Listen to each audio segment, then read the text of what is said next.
Hi అండి, welcome back to our channel Santoshi Nemapu. ఈరోజైతే బండి మీద దొరికే చిన్న బజ్జీలను అయితే వేసేసుకుందాం.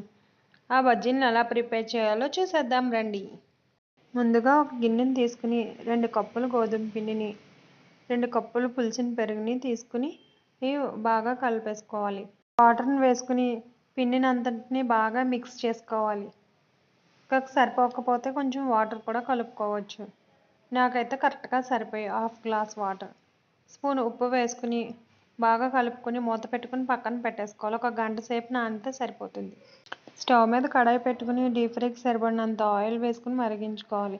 పిండిలో 4 పచ్చిమిర్చి ముక్కల్ని, స్పూన్ జీలకర్రని వేసుకుని బాగా మిక్స్ చేసుకుని చిన్న చిన్న బజ్జీల్లా వేసేసుకోవడమే. మొత్తం బజ్జీలన్నీ వేసుకుని క్రిస్పీగా ఫ్రై చేసుకుని ఒక ప్లేట్లోకి తీసేసుకోవాలి. మొత్తం మిశ్రమాన్ని అంతా బజ్జీల్లా వేసేసుకుని పల్లీ చట్నీతో సర్వ్ చేసుకోవడం.